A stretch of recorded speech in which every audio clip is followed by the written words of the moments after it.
एक गांव में राम अपने माता पिता के साथ रहता था। राम की बहन थी जिसका नाम रीना था।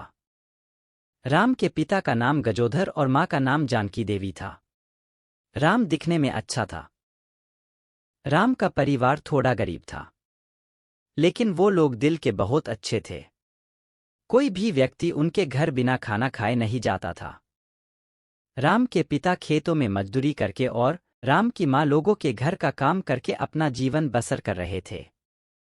एक दिन राम अपने पिता से कहता है, बाबा, मैं भी आपकी मदद करना चाहता हूँ, लेकिन आप कहते हो कि मैं तुम्हें खेतों में काम करता हुआ नहीं देखना चाहता। बेटा, सबसे पहले तो तुम मुझे माफ कर दो कि मैं अपनी इस गरीबी के कारण तुम्हें अच्छे से पढ़ा नहीं पाया। बेटा, हमारे गांव का शाहूकार बहुत ही दुष्ट है। वो किसी भी गांव वाले को आगे बढ़ते हुए नहीं देख सकता। इसलिए मैं तुम्हें मना करता हूँ मजदूरी करने के लिए। अब आप ही बताइए कि मैं क्या करूँ। बाबा, हमारे पास अपनी जमीन भी नहीं है कि मैं उसमें खेती करूँ। जो थी वो भी दादाजी ने बेच दी।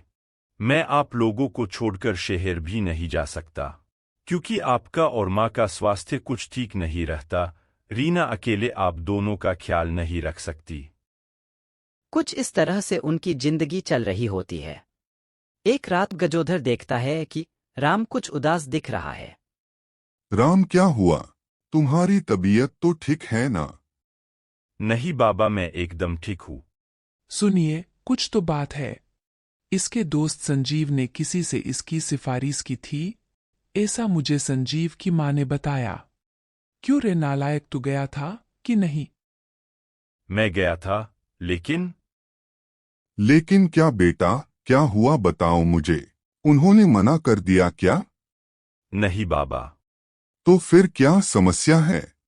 वो काम ही कुछ ऐसा है कि वहां पर काम करने के लिए खुद की मोटरसाइकिल होनी जरूरी है। मेरे पास पैसे हैं, लेकिन वो कम पड़ रहे हैं। बस इतनी सी बात। मेरे पास कुछ पैसे पड़े हैं और थोड़े पैसे मैं किसी से उधार ले लूंगा। मेरे पास भी कुछ पैसे पड़े हैं। बापू, मेरे पास भी थोड़े पैसे हैं, तो मैंने जंगल से फल तोड़कर उन्हें बेचकर कमाए हैं। सब लोग खाना खाने के बाद अपने अपने पैसे लाकर रखते हैं। राम जब उन पैसों को गिनता है तो खुशी से उछल पड़ता है। बाबा, इसमें तो एक नई बाइक आ जाएगी। अगले दिन राम एक नई बाइक ले आता है। रीना उस बाइक को हार पहनाती है। सब लोग बहुत खुश थे। राम अगले दिन से अपने काम में लग जाता है। राम पूरे दिन बहुत मेहनत करता। धीरे धीरे उनकी आर्थिक स्थिति सुधरने लगती है। राम काम करने में इतना माहिर था कि सिर्फ 2 ही साल में उसका प्रमोशन हो जाता है। उसी रात जब सब बैठे थे तब माँ, बाबा, अब मुझे तरक्की मिल गई है। अब आप दोनों काम करना छोड़ दीजिए। अब जब तक मेरी बहू नहीं आ जाती, घर का काम तो मुझे करना ही पड़ेगा ना। जानकी देवी की बात सुनकर राम शर्मा जाता है। एक दिन राम को अपना काम खत्म करने में देर हो जाती है। वो भागता हुआ अपनी बाइक के पास आता है। ओहो डॉट, आज तो बहुत देर हो गई। घर पे सब मेरी राह देख रहे होंगे। क्या करूं? राम अपने दोस्त संजीव को फोन लगाता है। और कहाँ पे अपने राम साहेब? ऑफिस के बाहर। अबे रात के 12 बज रहे हैं। अभी तक तू ऑफिस में क्या कर रहा है? यार, आज काम थोड़ा ज्यादा था। तू वो सब छोड़, ये बता, यहाँ से गांव में पहुंचने का उस जंगल के अलावा और कोई शॉर्टकट है क्या? नहीं भाई, और कोई शॉर्टकट नहीं है, लेकिन तुझे उस जंगल से आने में क्या दिक्कत है? दिक्कत कुछ नहीं है, लेकिन वो चुड़ैल। अबे तू बेकार में डर रहा है।